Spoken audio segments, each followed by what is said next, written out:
मध्य प्रदेश के कर्मचारियों की बड़ी खबर। राज्यों द्वारा सभी संविदा कर्मचारियों के सरकारी होने का ऐलान हुआ शुरू। इन सभी राज्यों में होंगे नियमित सरकारी कर्मचारी। तो साथियों, आइए इस महत्वपूर्ण खबर को ध्यान से समझाने की कोशिश कर लेते हैं। उससे पहले अगर आप चैनल पर नए हैं तो चैनल को सब्सक्राइब करके बेल आइकन को प्रेस करना ना भूलें, ताकि आप लोगों को भी ऐसे ही नए नए अपडेट मिलते रहें। भारत सरकार के कई राज्यों में संविदा कर्मचारियों को स्थायी करने की प्रक्रिया शुरू की गई।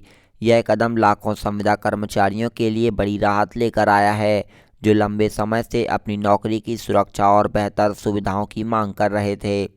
संविदा कर्मचारी वे होते हैं जो सरकारी विभागों में अस्थायी तौर पर काम करते हैं और उन्हें स्थायी कर्मचारियों की तुलना में कम वेतन और कम सुविधाएं मिलती हैं। नई पहल के तहत राज्य सरकारें संविदा कर्मचारियों को नियमित करने के लिए विभिन्न मापदंड और प्रक्रियाएं तय कर रही हैं। इसमें कर्मचारियों की सेवा अवधि, उनके प्रदर्शन और विभाग की ज़रूरतों को ध्यान में रखा जा रहा है। यह कदम न केवल कर्मचारियों के जीवन में स्थिरता लाएगा, बल्कि सरकारी सेवाओं की गुणवत्ता में भी सुधार करेगा। संविदा कर्मचारियों के स्थायीकरण की योजना का अवलोकन। जी हाँ, यहाँ पर योजना का नाम संविदा कर्मचारी स्थायीकरण योजना रहने वाला है, जिसमें लक्षित समूह राज्य सरकारों के विभिन्न विभागों में कार्यरत संविदा कर्मचारी होने वाले हैं। पात्रता न्यूनतम 3 से 5 साल की सेवा अवधि राज्य के अनुसार अलग अलग होने वाली है। यहाँ पर आवेदन की प्रक्रिया पर, जिसमें आवेदन, दस्तावेज सत्यापन, प्रदर्शन मूल्यांकन भी रहने वाला है। लाभ यहाँ पर नौकरी की सुरक्षा, बेहतरीन वेतन, पेंशन और अन्य सुविधाएं मिलेंगी। कार्यान्वयन की बात करें तो यहाँ पर राज्य सरकारों द्वारा इसका कार्यान्वयन किया जाएगा और इसकी समय सीमा अगले 1-2 वर्षों में पूरा होने की उम्मीद बताई जा रही है। और इसके साथ ही चुनौतियां क्या क्या होने वाली हैं, तो बजट प्रबंधन, कानूनी मुद्दे, प्रशासनिक बदलाव। साथियों, इन सभी टिप्पणी को हम एक एक करके अच्छे से समझने की कोशिश करेंगे, तो वीडियो में अंत तक जरूर बने रहिएगा। और आपको इस वीडियो में बताएंगे कि कर्मचारियों की मध्य प्रदेश, छत्तीसगढ़, उत्तर प्रदेश किन किन राज्यों में यहाँ पर कब कब इनका स्थायीकरण होने वाला है। संविदा कर्मचारियों के स्थायीकरण का महत्व क्या होगा। संविदा कर्मचारियों का स्थायीकरण कई मायनों में महत्वपूर्ण है। यह न केवल कर्मचारियों के लिए फायदेमंद है, बल्कि सरकारी व्यवस्था और समाज के लिए भी लाभदायक है।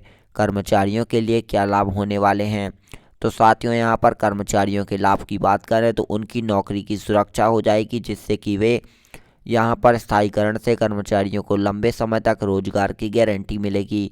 बेहतर वेतन और सुविधाएं भी मिलने वाली हैं और करियर का विकास होगा, जिसमें स्थायी नौकरी में पदोन्नति और विकास के बेहतर अवसर होने वाले हैं। आर्थिक स्थिरता की बात करें तो नियमित आय से कर्मचारियों को अपने परिवार के लिए बेहतरीन जीवन स्तर प्रदान करने में मदद मिलेगी।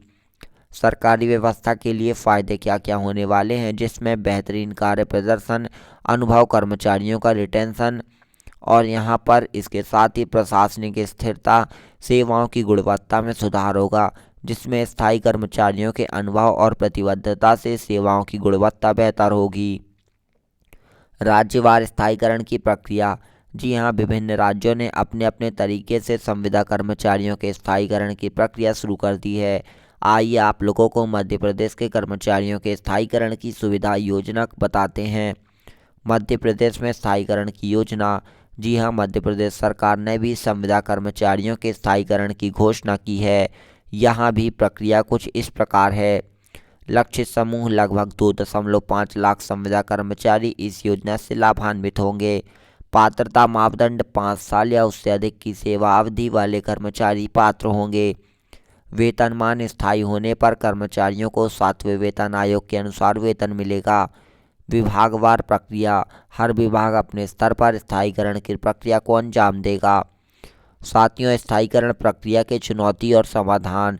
संविदा कर्मचारियों के स्थायीकरण की प्रक्रिया में कई चुनौतियां हैं, जिसका सामना राज्य सरकारों को करना पड़ रहा है।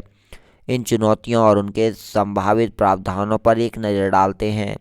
प्रमुख चुनौतियां, जिसमें वित्तीय बोझ आएगा। स्थायीकरण से राज्य सरकारों पर अतिरिक्त वित्तीय बोझ पड़ेगा। कानूनी जटिलताएं। जी हाँ, मौजूदा नियम और कानूनों में बदलाव की आवश्यकता हो सकती है। प्रशासनिक व्यवस्था पर बड़ी संख्या में कर्मचारियों के स्थायीकरण से प्रशासनिक चुनौतियां उत्पन्न हो सकती हैं। योग्यता मानदंड। जी हाँ, संविदा कर्मचारियों की योग्यता का मूल्यांकन करना एक बड़ी चुनौती होगी। समय प्रबंधन। बड़ी संख्या में आवेदकों को समय पर प्रोसेस करना मुश्किल हो सकता है। संभावित समाधान। चरणबद्ध कार्यान्वयन किया जाएगा जिसमें स्थायीकरण को एक चरणों में लागू किया जा सकता है ताकि वित्तीय बोझ को प्रबंधित किया जा सके।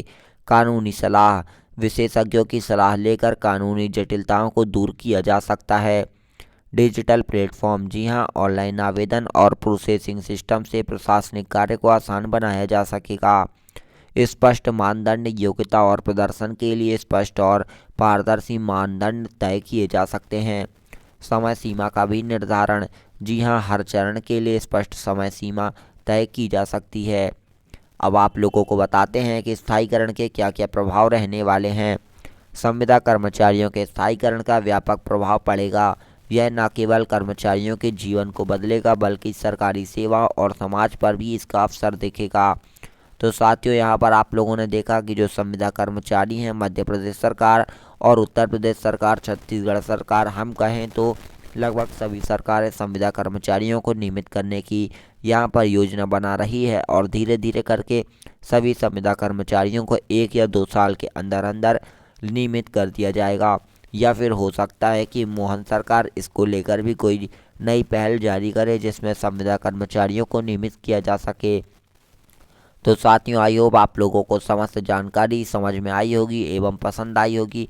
इसी प्रकार की सभी अपडेट के लिए चैनल को सब्सक्राइब जरूर करिएगा। मिलते हैं एक और नई अपडेट के साथ, तब तक के लिए धन्यवाद। Thank you for watching.